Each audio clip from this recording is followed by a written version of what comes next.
ఇంట్లో నోట్ల కట్టలు దొరికిన ఘటనలో అంతర్గత విచారణ ప్యానెల్ చేసిన సిఫార్సు రాజ్యాంగ విరుద్ధమని జస్టిస్ యశ్వంత్ వర్మ పేర్కొనడంపై సుప్రీంకోర్టు అసహనం వ్యక్తం చేసింది.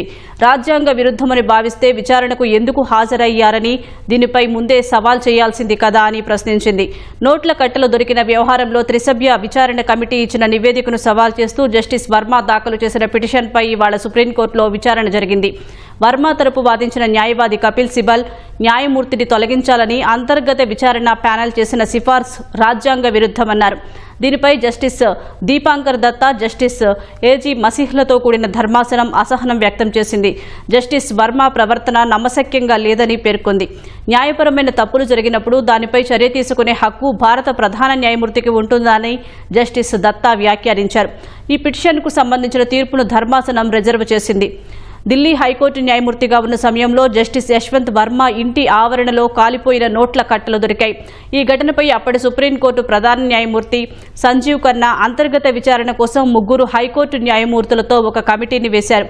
ఆ కమిటీ నోట్ల కట్టలు దొరికింది వాస్తవమేనని తేల్చింది.